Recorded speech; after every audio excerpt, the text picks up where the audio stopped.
Ketika hari sudah malam pada hari pertama minggu itu, berkumpullah murid-murid Yesus di suatu tempat dengan pintu-pintu yang terkunci karena mereka takut kepada orang-orang Yahudi. Pada waktu itu, datanglah Yesus dan berdiri di tengah-tengah mereka dan berkata, "Damai sejahtera bagi kamu." Dan sesudah berkata demikian, ia menunjukkan tangannya dan lambungnya kepada mereka. Murid-murid itu bersukacita ketika mereka melihat Tuhan. Tetapi Thomas, seorang dari ke-12 murid itu yang disebut Didimus, tidak ada bersama-sama mereka ketika Yesus datang ke situ. Maka kata murid-murid yang lain itu kepadanya, "Kami telah melihat Tuhan."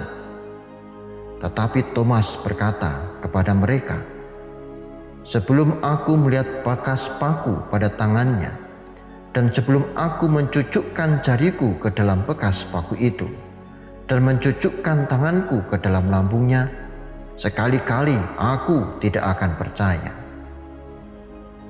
8 hari kemudian, murid-murid Yesus berada kembali dalam rumah itu dan Thomas bersama-sama dengan mereka. Sementara pintu-pintu terkunci, Yesus datang dan ia berdiri di tengah-tengah mereka dan berkata, "Damai sejahtera bagi kamu." Kemudian ia berkata kepada Thomas, "Taruhlah jarimu di sini dan lihatlah tanganku. Ulurkanlah tanganmu dan cucukkan ke dalam lambungku, dan jangan engkau tidak percaya lagi, melainkan percayalah." Thomas menjawab dia, "Ya Tuhanku dan Allahku." Kata Yesus kepadanya, "Karena engkau telah melihat aku, maka engkau percaya. Berbahagialah mereka yang tidak melihat namun percaya." Amin.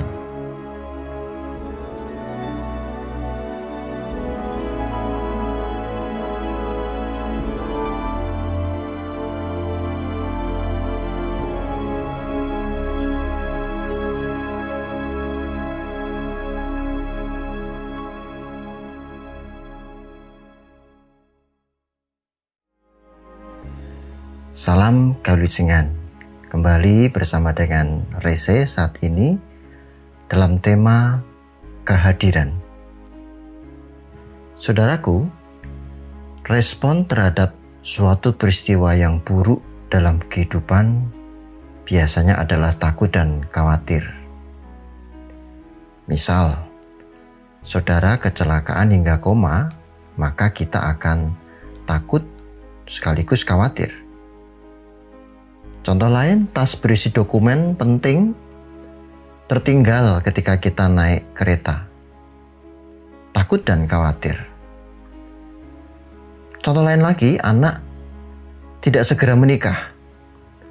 Orang tua juga pasti akan khawatir.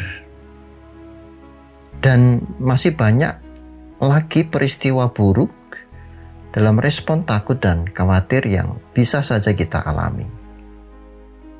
Saudaraku, para murid saat itu juga mengalami peristiwa buruk sehingga berespon takut dan khawatir. Untuk itulah mereka berkumpul pada malam hari dengan pintu tertutup. Mereka berkumpul dalam ketakutan. Bagaimana tidak takut? Sang guru telah mati dan mayatnya pun hilang dari kubur. Mereka tertuduh mencuri mayat gurunya.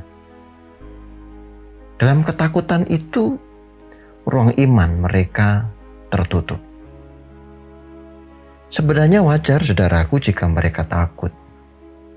Hukuman salib memang tidak hanya bertujuan membunuh seseorang, melainkan bertujuan mempertontonkan penderitaan menjelang kematian. Mereka takut pada orang-orang Yahudi. Mereka tahu bagaimana orang-orang Yahudi saat itu menangkap Yesus, menyiksanya sedemikian rupa, dan membunuh gurunya. Itu berarti orang-orang Yahudi juga bisa melakukan hal yang sama bagi mereka. Menangkap mereka, menyiksa mereka, dan menyalibkan mereka. Banyak alasan bisa digunakan untuk menyakiti hingga menyalibkan mereka. Maka para murid memang sungguh-sungguh ketakutan dan khawatir. Nah, pada situasi seperti itu, mereka membutuhkan pertolongan. Satu-satunya pertolongan yang fungsional pada saat itu adalah kehadiran Kristus. Dan benar, pada situasi yang tidak mungkin bagi manusia, pintu tertutup semuanya, Kristus hadir dan berkata, "Damai sejahtera bagi kamu."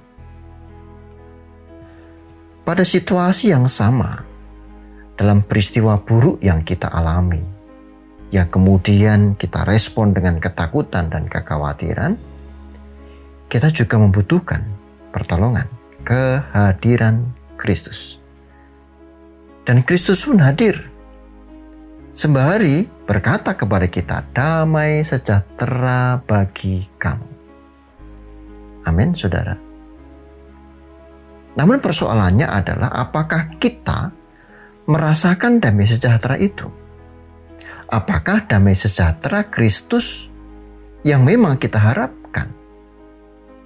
Saudara, salah satu penghalang kita merasakan damai sejahtera adalah tentang kebiasaan kita membatasi suatu kehadiran hanya secara fisik indrawi saja.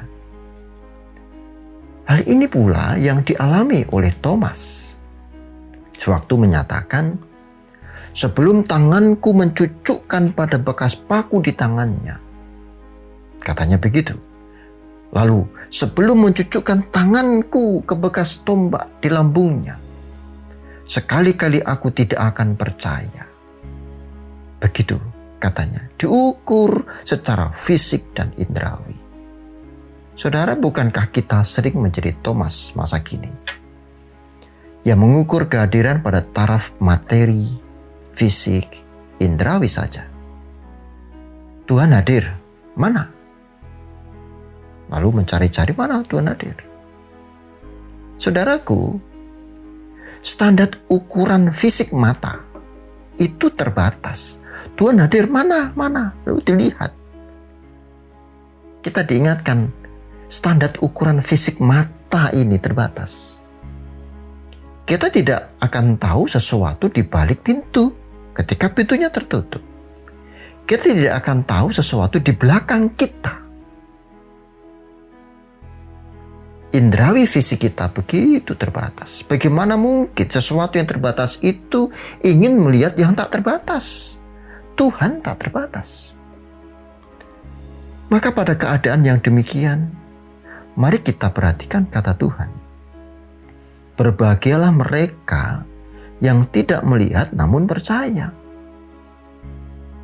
Begitu Thomas mengatakan, "Ya Tuhanku dan Allahku." Kristus berkata, "Karena engkau melihatnya, engkau percaya." Lalu selanjutnya dia mengatakan, "Berbahagialah mereka yang tidak melihat namun percaya." Artinya, berbahagialah mereka yang tidak hanya melihat dengan mata fisik, melainkan menggunakan iman. Maka saudaraku, yakinlah bahwa tetap ada matahari meski tertutup mendung. Yakinlah Tuhan tetap hadir meskipun kita dalam situasi buruk dan mendung dan menakutkan.